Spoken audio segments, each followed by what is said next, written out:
There's a saying that you should set really, really large goals because there's a lot less competition for them. Now, I believe that, and there's no such thing as having too big of a goal. There is such a thing as maybe having an unrealistic timeline. Okay. All goals are achievable either through your own power or the power of I like to call it who power from Dan Sullivan. There's a who that can help you get the hows done. And Wendy, what you're identifying is how you show up a bit as a who to help people get the hows done and getting reset and rebalanced in their life and get focused on some of these areas. And circling back to my story about picking up the family and leaving, there was a number of challenges in us doing that. We had to sell a property. In fact, we weren't sure if we were going to do that. We didn't know if we'd like the new area. So we said, well, let's not sell it. Let's prepare to rent it. Here's all the things we need to do on 3.5 acres to get it ready for that endeavor. We're going to go find a place to live. We'll do a 1-year test. And if we don't like it, the worst case scenario is we come back. And through that whole process, turns out there was this little thing called COVID that came about that interrupted that process a little bit. And so the end result is we did decide to sell our property, but all of that took place. We had set that intention and we said, we're doing this one way or another because we need to know. I would rather live a life where I know and understand rather than always thinking about what could be. And so we just were ready to make that move. Not everyone is ready to make that move. There's things that hold us back. In your work that you do with people, what are you finding Wendy, is the type of thing that's holding people back from making those big decisions and creating that clarity of vision? It's fear, right? Fear of the unknown. We're all really good storytellers. Our minds are brilliant, aren't they? The scenarios that they paint for us are brilliant, right? And what I really spend a lot of time coaching my clients around is understanding the difference between fear and intuition. Because what your fear is connected to is your ego, right? That's the voice within you that is like, oh, be careful, right? All these million things could go wrong, right? And that's the voice that I was talking about earlier, right? That's the one that's the volume is like, whoo, it's up loud. It is like in your ear 24/7, right?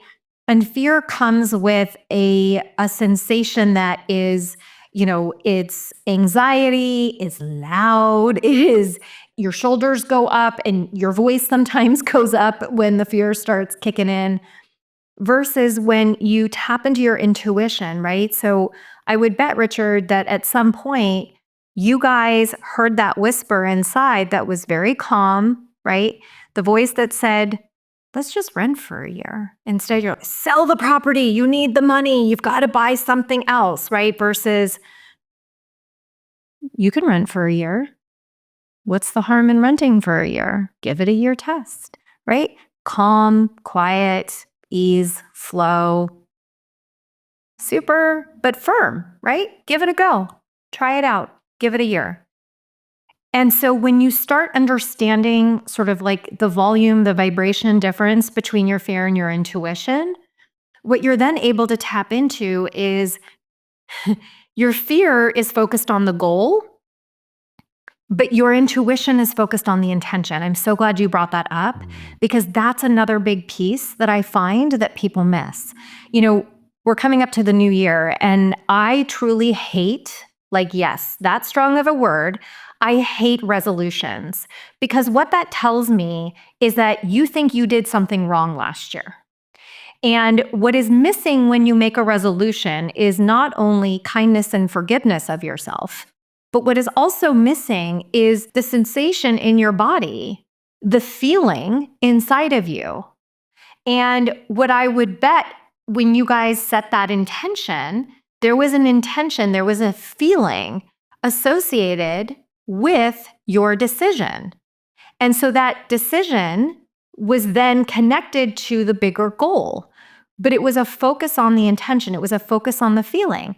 We know what the feeling feels like about being in a new area. We're excited about that. And as long as that feeling stays in our body, we know we made the right decision. If the sensation shifts in a year, guess what? We're not stuck here. We can make a change. But let's be real. You guys could have made a change in 6 months. You could have made a change in 2 years. We get so attached to our timelines when at the end of the day, I'm going to go a little spiritual here. we're not in charge of time, whether you guys think we do or not. Humans have created a clock. We have created a calendar. We have created all these things to make us feel a false sense of safety. Or really, it creates a lot of panic in us when we think about time, right? Think about being up against a clock about anything and everything. And if there's anything that I've learned is that the universe doesn't have a clock. And the sooner that you enable yourself to really detach from a timeline per se, but instead tap into the intuition, the sensation, the feelings, the intentions, and you monitor that along the way, as long as you're there, you're going to get everything that you desire. And I think that we again, it's coming back, such a full circle conversation, Richard. Like, we have this instant gratification need. I mean, I see it in my boys. It's crazy. Our technology, our devices, our phones, that ding, who gets so excited over a ding, right? I don't normally get excited over a ding as much as I used to, but like, it's this instant gratification that we have, this need to know it has to happen now, right?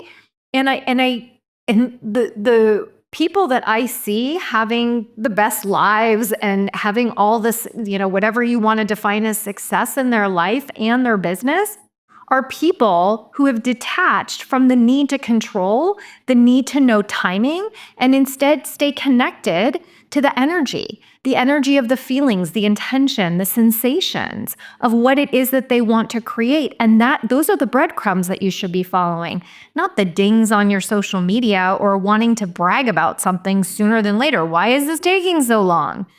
It's going to take however long it's going to take, but we give away our power in that process. So the last thing I want to say about this too is that I don't want people listening to think that you're giving your power away, right? This is what I talk about with regards to the pause. You accelerate having everything you want when you gift yourself with the ability to slow down. The speed is in the slowdown. The shortcut is in the slowdown. Because when you slow down, you are acting more intentionally. When you speed up, you are giving into fear. And guess what you're doing? You're pushing everything you want further and further away from you. It really sounds to me not unlike the idea of just creating clarity. Like, when you're setting a vision, or Dan Sullivan, a strategic coach, he has the Dan Sullivan question, which is, if we were looking back 3 years from now, today, and what would need to have happened for you to be happy about your progress fundamentally. And that question is a really powerful question to get people thinking and to start saying, okay, well, let me take myself 3 years out and let's do a look back, because now you're looking back at a past that hasn't happened yet, but it allows you to get really clear on what would you want to see take place. And so you're going from that intention model.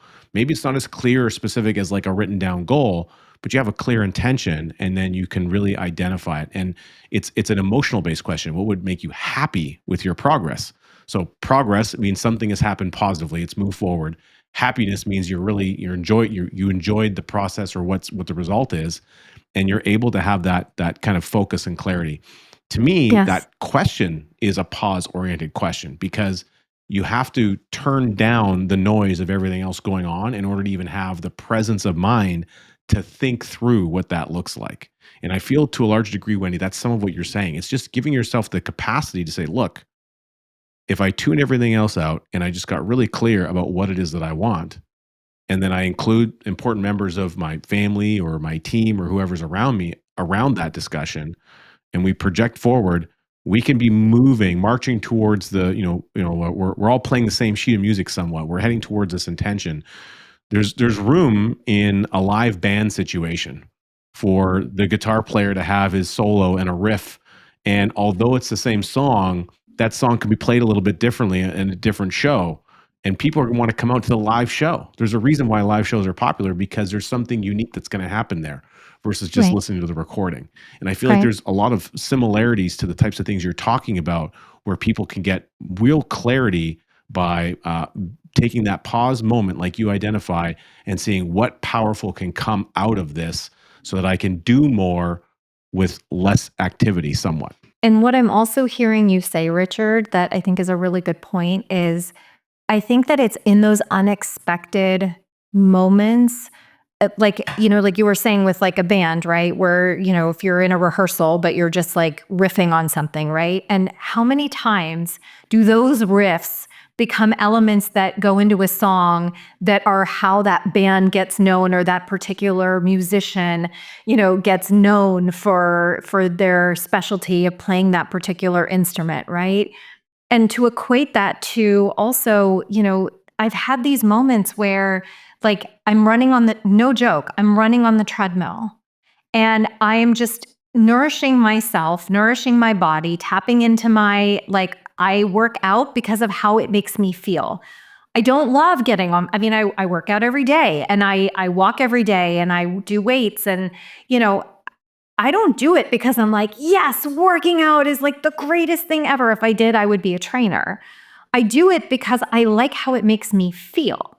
And it's also the place where I get downloads. I get some of my best business ideas in the shower, on the treadmill, on a walk with my dog, right? It's in those moments where like the pressure's not on you, or like you feel like there's something expected of you. It's in those moments of random pauses where you're just in this, right? In yourself, that's where the magic is, right?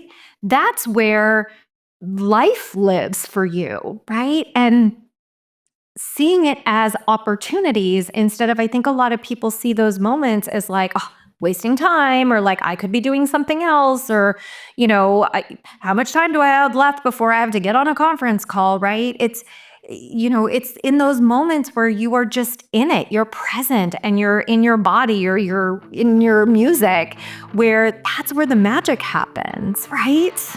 Well, we're going to talk more about making that magic happen in your life when we come back from this quick break.